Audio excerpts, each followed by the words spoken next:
Are you in love or are you falling in love? Now, let me tell you something about premarital testing generally. People tend to wait for that last moment to go and begin having these tests done. Because do you know why it doesn't make sense? If you're deciding to do these tests at the time when you found the person, you have already gotten so far, you have created a bond, things are already so intense.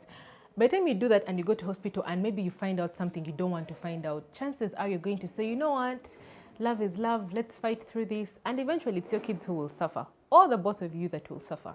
Now, me, what I normally advise people, when you've met someone, the first date, it's fine, go eat and everything. If you think there's a possibility of a second date, you'll be like, oh, why? Second date, let us start from the hospital and run this test before any other strings begin getting attached, because it begins getting much, much, much harder for you to be able to do. First of all, there's some obvious tests you have to do. You do a CBC just to get a routine check of how are you both doing, check your urine. It shows possibilities of infections that are in there that could be treated before you begin engaging in sexual activity. Hepatitis, HIV, obviously, and then do things like diabetes so that you both know where it is that you are standing. Now, another thing that I want you to always test for is sickle cell. Let me tell you, I have been to about like 3 facilities, no, about 4, let me say across the different parts of the country. And this is what I've noticed in Uganda, in Ugandan hospitals generally. I've been to Fort Portal, Hoima, Jinja, and then within urban Kampala.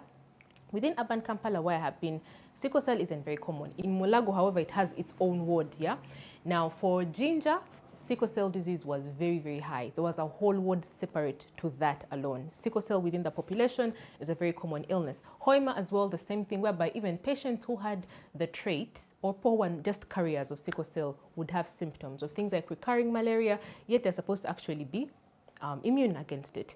Within Western Uganda, I've seen in Bushenyi, Shaka, sickle cell was not a common thing. It was something you would see maybe like 1 patient or 2 patients really in a month. It was a very rare thing. Now, if your people, especially if you know that you come from these regions, that means that you need to know that there is genetic predisposition of getting this particular disease. Now, when babies have it, oftentimes the most sad thing is that you'll find that they're taken care of by the mothers, because the fathers believe that I cannot have a child who has sickle cell disease. And it is very false, because sickle cell, we call it an autosomal recessive disease. It means it's supposed to have traits from both the mother and the father to be able to combine and get the disease. So you may find that the mother was a carrier, the father was also a carrier, and they did not know, and eventually they have a baby who is a sickler. And babies who have sickle cell disease, you will really have a hard time, because it's hard for you to get out of the hospital. They're in pain all the time. It often causes a stress and strain on the relationship, which if you had known before, perhaps you would have taken a better route. Now, so there's types of hemoglobin. When a baby is still in the mother's abdomen, up to 6 months when they're born, they have a type of hemoglobin called hemoglobin F, which is fetal hemoglobin. This particular one is really good. So we use some drugs like hydroxyurea, which we use to make sure that the patient, we increase their fetal hemoglobin, because this one doesn't sickle, it's not really mutated, it doesn't really carry that particular pain of sickle cell disease, yeah? So the symptoms are much less. Now, when a baby goes beyond 6 months, that's when symptoms begin to show. So they get things like the fingers begin to swell, the boys begin to get erections, which are very, very painful. We call it priapism. Begin having difficulty in breathing, pain in the whole body. Now, these are things that you should look out for. And I'm going to show you how sickle cell happens. So let me illustrate for you. You'll have hemoglobin A. Hemoglobin A, this is a normal person, yeah?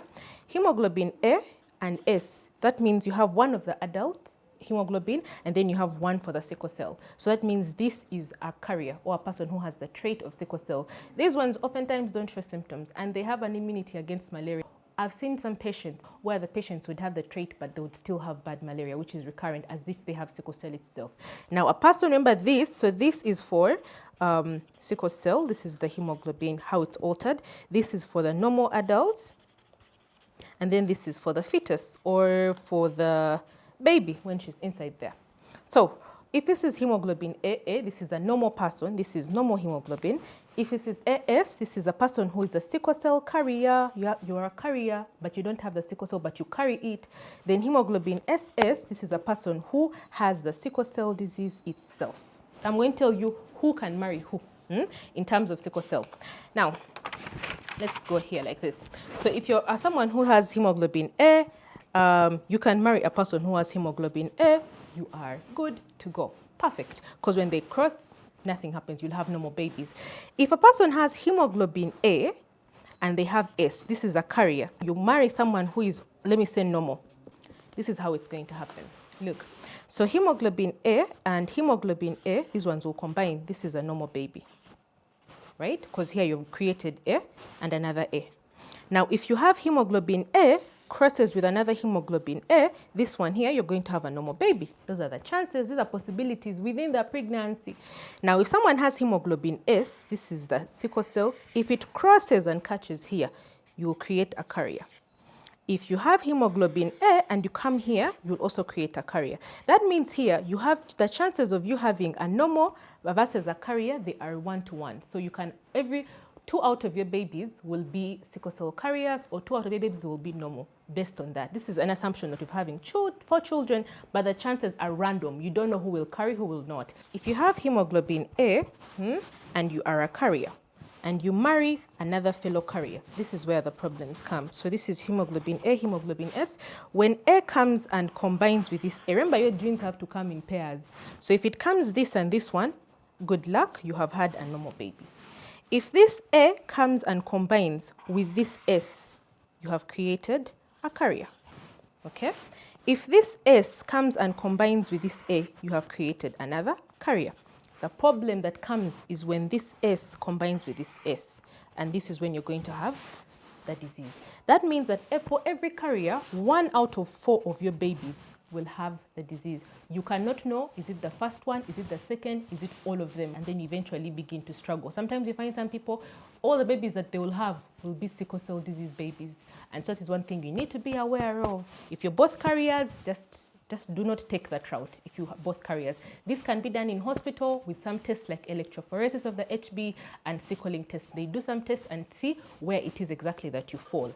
If you are like this, you are normal, and then you marry a sickler. This is actually not bad. So if you're someone who has sickle cell disease itself, get a normal person. Because you see the same way it crosses, it means that all the babies you will have, all of your babies are going to be carriers of the disease.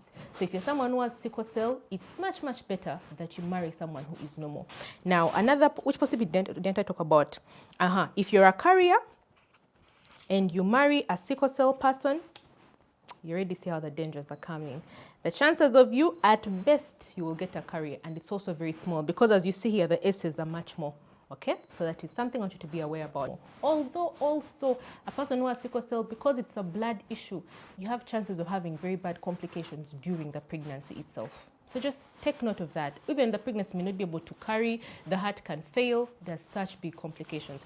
Of course, if you're both sickle cell people, if you're both sickle cell, if you marry, just do not have babies. If you have babies, just be aware of the possibilities. This is me telling you about the possibilities of what could happen. No, we are not God. Science is not God. But this is what it is that we have as a fact and the information that we do share with you so that it can help you make better decisions for your families and for you. I hope you have learned about sickle cell disease. The next cursing like this is going to be about blood groups, and then you understand which groups can marry, which ones cannot. Class dismissed.